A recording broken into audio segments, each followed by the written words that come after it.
Olá, queridas amigas, queridos amigos, tudo bem com vocês? Sejam muito bem-vindos a mais um vídeo aqui do meu canal. Eu sou o Rafael.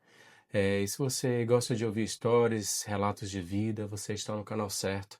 Aproveita, se você curte esse tipo de vídeo, caiu aqui de paraquedas, se inscreve, ativa o sininho das notificações, curte esse vídeo e no final deixa um comentário me dizendo o que você achou do relato de hoje, da história de hoje, que por sinal é uma história real, uma história muito emocionante. E no final dessa história eu vou contar uma revelação para vocês, tá bom? Então, sem mais enrolações, vamos lá à leitura de mais uma história. Meu nome é Lúcia e eu moro em Manaus, tenho 45 anos hoje, mas a história que eu vou contar começou há 16 anos atrás, no verão quente de 2004. Naquela época eu tinha 29 anos e já estava casada com o Roberto há 5 anos. A gente tinha uma vida que eu considerava perfeita, construída com muito trabalho, sem luxo, que a gente vê por aí hoje, mas com a segurança que o nosso esforço proporcionava. Nós tínhamos 3 filhos, a Carla, o André e a caçula, a Bianca.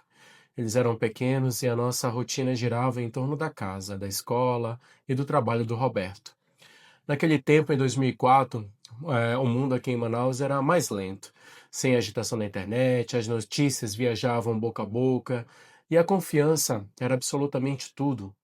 Eu e o Roberto tínhamos um casamento baseado em companheirismo e estabilidade. Tínhamos a nossa rotina, o nosso jeito de lidar com as coisas. Eu confiava nele plenamente, achava que a gente tinha superado a fase de erros da juventude e que a nossa vida adulta era de total transparência.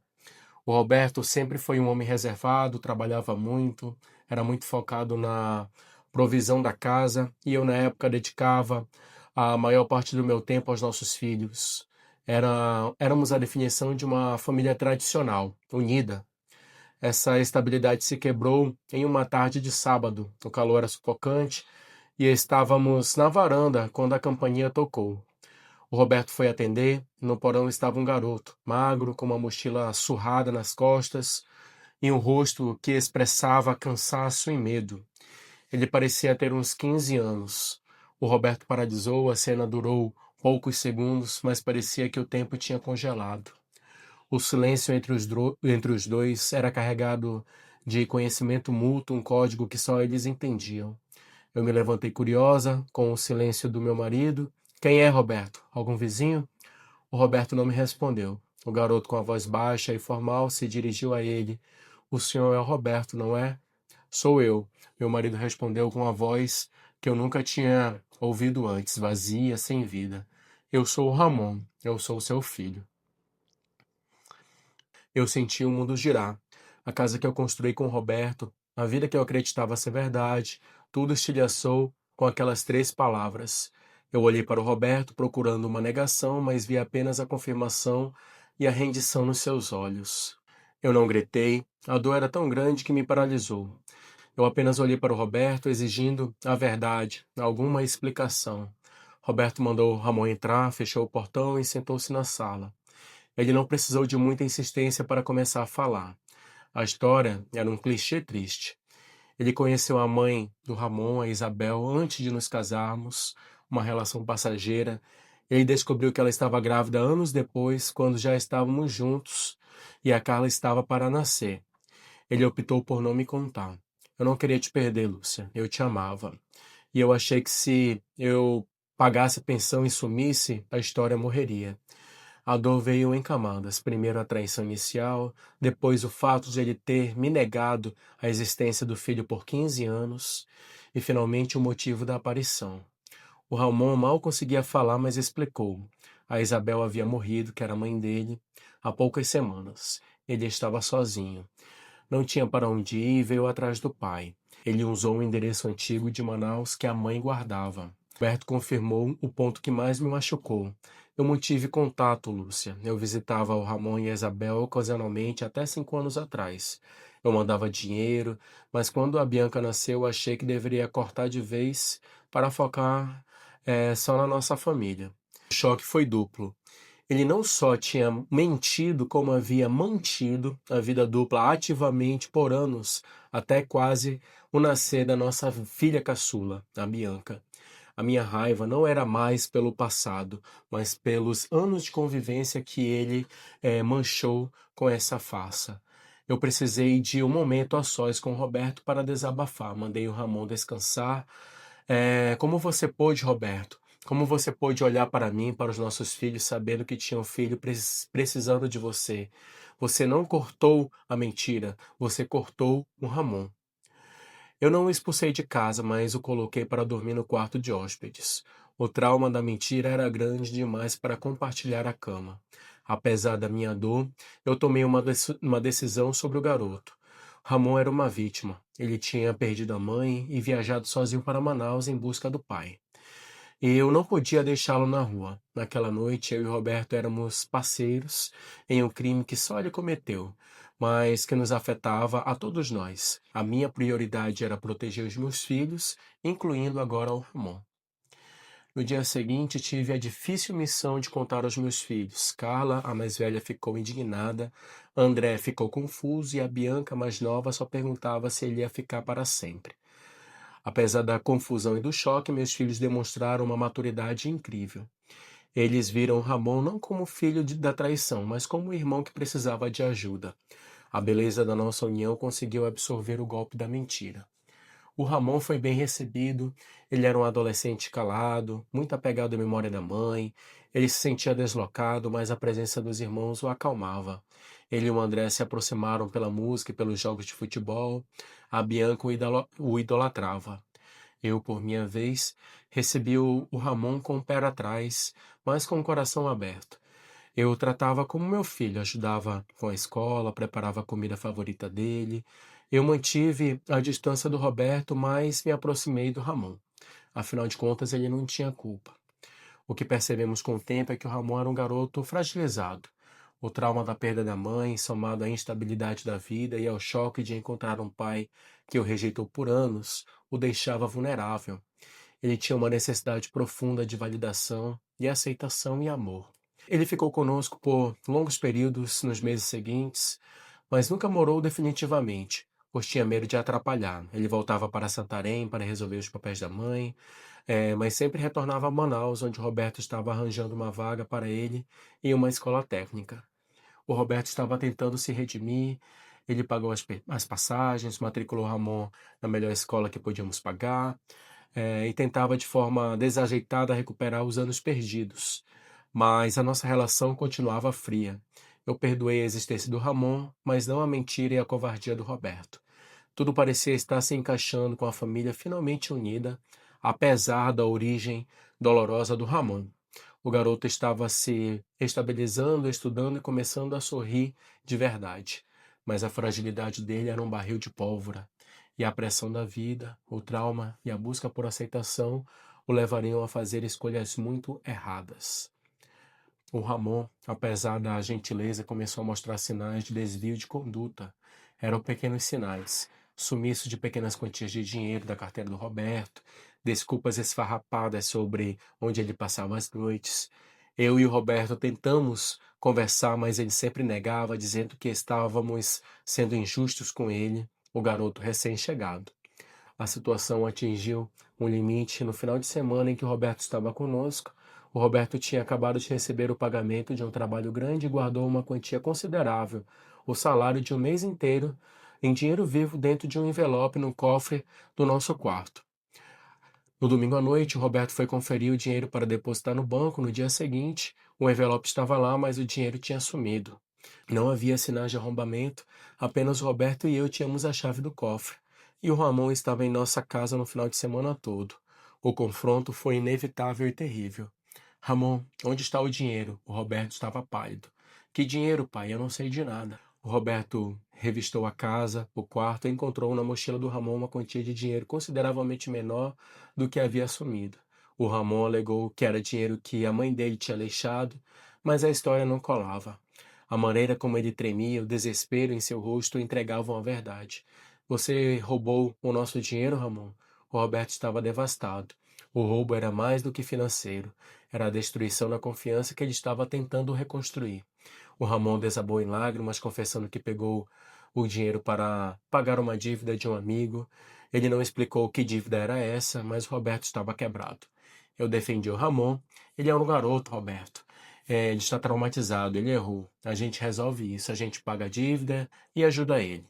Mas Roberto estava irredutível. A covardia dele, aquela que fez esconder a existência do Ramon por anos, ressurgiu como uma barreira de raiva e moralismo. Não, Lúcia. Eu te perdi por anos por causa dele, mas eu não vou perder o meu dinheiro e a minha paz por causa da irresponsabilidade dele. Ele roubou. E eu não vou aceitar um ladrão na minha casa. O Roberto exigiu que o Ramon fosse embora. Ele o mandou para a rodoviária de Manaus, deu o dinheiro que ele alegou ser da dívida e mandou de volta para Santarém, para a casa dos parentes da mãe. Eu chorei, discuti com Roberto, mas ele não cedeu. O medo da ruína e a raiva da destruição tinha o transformado em um muro de gelo. A última imagem que tive do Ramon foi dele saindo da nossa casa chorando com a mochila nas costas. Ele não roubou apenas o dinheiro, roubou a última chance de Roberto ser um pai para ele. A saída do Ramon foi um ponto de ruptura no nosso casamento. Eu e Roberto continuamos juntos, mas a confiança era uma ruína. Eu vi a covardia dele em cada ação, em cada silêncio. Eu tentei ligar para o Ramon, procurá-lo, mas ele não atendia. Ele estava magoado, com raiva do pai, e o Roberto se recusava a qualquer contato, alegando que o filho tinha quebrado o elo de confiança de forma irreparável. O tempo passou, os anos foram se arrastando, nossos filhos cresceram, a Carla casou, o André entrou na faculdade, o Ramon se tornou uma memória dolorosa para a gente. Em 2017, anos após o roubo e a briga, o Ramon reapareceu em Manaus. Ele veio à nossa casa em uma manhã de domingo, estava diferente, mais magro, com o rosto marcado pela vida dura. Ele não estava mais com uma mochila de adolescente. Ele estava com uma moça simples chamada Patrícia e um bebê no colo. Pai, mãe, essa é a Patrícia, minha mulher, e esse é o Lucas, o seu neto. Eu fiquei emocionado, meu netinho. Eu peguei o bebê no colo, um garotinho lindo, e senti o coração aquecer. A vida mesmo torta tinha continuado para o Ramon. Eu olhei para o Roberto, ele estava parado no meio da sala, como em 2004, mas desta vez a surpresa era misturada com repulsa. Eu tentei mediar, Roberto, ele é seu filho, é o seu neto. Você não pode virar as costas de novo. Mas Roberto, o homem que escondeu um filho por 15 anos, estava irredutível. Você tem que assumir sua responsabilidade, Ramon. Eu não posso te sustentar. Você roubou minha confiança, você se envolveu com drogas. Eu não vou aceitar a responsabilidade de um neto. Ele disse isso na frente da Patrícia, na frente do Ramon. O moralismo do Roberto era sua armadura para evitar o sofrimento. O Ramon ficou em pé. Ele não implorou, apenas olhou para o pai com uma tristeza profunda. Eu entendi, pai. O senhor continua o mesmo. Eu tentei argumentar, tentei segurar o bebê, mas o Ramon pegou a Patrícia e o Lucas e eles saíram da nossa casa. Eles nem sequer se despediram dos irmãos. Aquela foi a última vez que eu vi o Ramon e a última vez que senti o meu neto nos braços. O afastamento final do Ramon se tornou um fardo para o Roberto. Ele continuou firme na sua decisão, mas o peso da rejeição era visível. Eu, é claro, continuei a procurá-lo. Eu me senti culpada por não ter saído de casa com o Ramon para acolhê-lo. Eu sabia que ele estava em uma situação de risco e que a rejeição do pai só o empurrava para o abismo. Em 2019, eu recebi uma ligação que eu mesmo temia. Era o contato de uma delegacia. A senhora é Lúcia Grangeiro, esposa do Roberto? Sou eu. O seu enteado, Ramon, ele foi encontrado sem vida no bairro da Compensa. Ele foi esfaqueado em um acerto de contas, envolvimento com o tráfico. Eu desabei. A vida do Ramon, marcada pela rejeição e pela busca por aceitação, terminou de forma brutal e violenta. O Roberto ficou em choque. Ele foi identificar o corpo e eu o vi quebrar. Não sobrou nada do homem reservado e forte que eu conhecia. A culpa o devorou. Nós fizemos um velório simples com a presença dos nossos filhos e alguns amigos próximos. Foi um dia de luto profundo e vergonha. O maior luto não era apenas pela morte do Ramon, mas pela perda do meu neto, Lucas. Eu tentei procurar a Patrícia e o bebê. Ninguém no bairro conhecia a família do Ramon. Ninguém tinha o endereço da moça. Era como se o último vestígio do Ramon tivesse sido apagado. A morte do Ramon se tornou a prova final de que a mentira do Roberto tinha consequências fatais. Ele trocou 20 anos de honestidade por um filho que, no fim, ele não teve coragem de amar. A morte do Ramon acabou com o que estava no meu casamento. O Roberto se tornou um homem silencioso, consumido pela culpa. A casa em Manaus se tornou um mausoléu, de memórias. O meu casamento terminou não por causa da traição, mas por causa da covardia do Roberto em assumir as consequências da traição. O casamento terminou não por causa da traição, mas por causa da covardia do Roberto em assumir as consequências dessa traição. Eu não podia mais olhar para ele. A frieza dele em rejeitar o Ramon e o netinho, o Lucas, era um trauma muito grande para mim. Nós nos separamos 2 anos depois da morte do Ramon. Foi um fim silencioso, sem gritos, apenas a constatação de que não havia mais nada para salvar. Hoje eu tenho 45 anos, sou avó dos meus filhos biológicos e tenho memória dolorosa do Ramon. Eu me pergunto constantemente sobre o Lucas, a Patrícia, e eles sumiram do mapa. É um fardo que eu carrego, o meu netinho está por aí e eu não sei aonde ele está. Eu sei que o Ramon roubou o dinheiro do Roberto, mas Roberto roubou a vida do Ramon. A falta de aceitação, o trauma da mentira, tudo isso pesou sobre ele. A minha lição nessa história é que a mentira nunca é pequena, ela sempre volta e sempre cobra um alto preço. O Ramon foi a vítima da mentira do meu marido, eu sigo em frente. Olho para a minha vida e vejo a força da minha família em aceitar o Ramon e a minha dor em perdê-lo. Eu sigo aqui em Manaus, no calor, a minha vida não tem mais a segurança de 20 anos de casamento. Eu sou uma mulher sozinha que aprendeu a conviver com a verdade. O Roberto não faz mais parte da minha vida. Eu o perdoei pela traição, mas não pela covardia com o Ramon. O meu grande luto é o Lucas. Eu não paro de pensar no meu netinho. Eu continuo procurando por ele na esperança de que ele bata na minha porta, como o pai fez em 2004. Eu fui roubado da minha história, da minha confiança, mas ganhei um filho e perdi um neto. A minha história é um aviso. O amor e a verdade sempre serão mais fortes do que a convivência e o silêncio. O Roberto tentou esconder o passado, mas o passado se tornou o nosso futuro. E eu espero que um dia o meu netinho Lucas apareça e que eu possa dar a ele o lar e o amor que o pai dele tanto procurou. Se você souber de alguém com o nome Lucas, filho de um homem chamado Ramon e uma mulher chamada Patrícia, aqui em Manaus ou em Santarém, lembre-se dessa história e diga a ele que a avó dele o espera de braços abertos.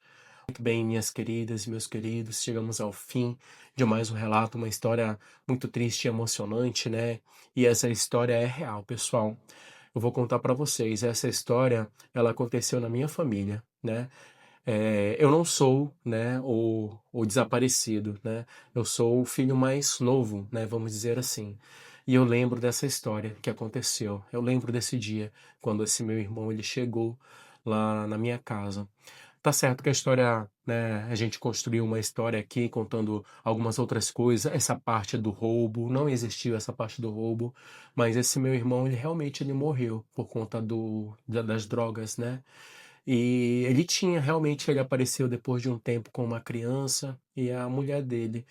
E depois que ele morreu, nós nunca mais tivemos contato com ele, né? E eu fico pensando, né, como é que eles estão hoje? Isso já aconteceu há muitos anos, né? Hoje eu tenho 33 anos, isso deve ter acontecido, sei lá, mais de 20 anos atrás. E essa criança, né, já é um homem hoje em dia, né? E eu fico me perguntando aonde que ele está, né, junto com a mãe dele. Eu sei que esse meu irmão, né, ele faleceu, né? Já tem muitos anos também. Mas enfim, essa história é real, né, pessoal? E é isso. Muito obrigado pela companhia de vocês. Espero que vocês tenham gostado do relato. E é isso. Fiquem com Deus. Deixe aqui nos comentários o que vocês acharam. Até o próximo vídeo, se Deus quiser. Um abraço e tchau.